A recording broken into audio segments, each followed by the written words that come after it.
Muitas são as aflições do justo, mas o Senhor de todas o livra. Em Gênesis, a gente observa a história de Jacó, e Jacó, o seu nome tem como um dos significados, né? Usurpador, trapaceiro. E a gente vê tanto de Jacó, a humanidade de Jacó, né? E Jacó foi um que quebrou muita cara. Jacó, ele quebrava princípios. Deus já havia falado à sua mãe, mesmo antes do seu nascimento, que ele ia herdar a primogenitura. Mas Jacó com sua mãe, com Rebeca, eles decidem no leito de morte de Isaac, do patriarca Isaac, fazer um plano para que ele conseguisse a primogenitura. E aí você conhece a história, Jacó ele faz um guisado de lentilhas, nem gosto de lentilhas, eu nem imagino isso. E Esaú chega ali com muita fome e troca a sua primogenitura por aquele prato de lentilhas. E Jacó conseguiu o seu plano, mas a sua mãe aparentemente tinha dado certo. Mas ele estava quebrando princípios. E quando a gente quebra princípios, a gente sempre quebra a cara. Acho que dá pra ver aí, né? Bem quebradinha.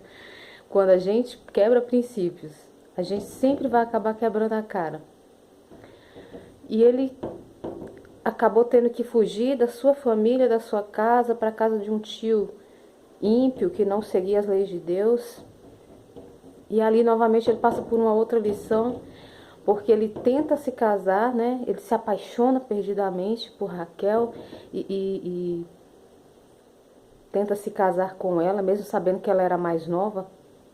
E aí ele tem que ouvir uma lição de moral do seu tio ímpio, que coloca Lia ou Leia, bom, Leia, né? Eu já tive tanto trauma desse nome.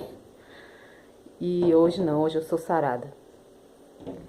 Mas ele recebe Leia como esposa, ou Lia, como você queira. E aí ele se revolta e fala, mas vem cá, o que você fez? Eu trabalhei para casar com Raquel, por que você colocou Leia na minha tenda? E ele tem que ouvir uma lição de moral do tio. Olha, aqui não se faz assim. O nosso costume, os nossos princípios é de que se case primeiro a filha mais velha. E mais uma vez Jacó estava ali aprendendo que não adianta pegar atalhos, que não adianta quebrar princípios, porque Deus é um Deus de princípios. E mais na frente, no vale de Jaboque, finalmente Jacó decide, depois de tantas experiências, depois de tanto sofrimento, depois de tanta humilhação, ele entende que Deus é um Deus de princípios e que é necessário andar nos seus caminhos. O apóstolo Paulo é um exemplo disso. O apóstolo Paulo, ele é um exemplo desse versículo, né?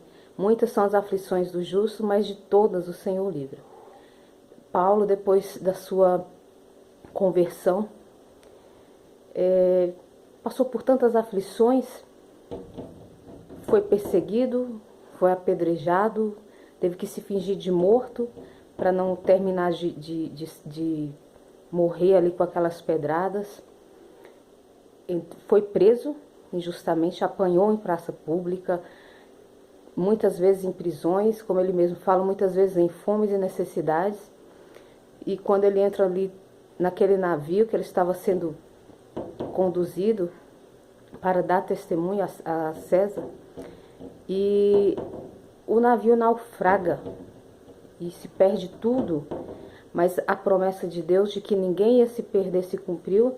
E quando eles sobrevivem, que eles chegam ali na praia, uma serpente o pica, né? O morde.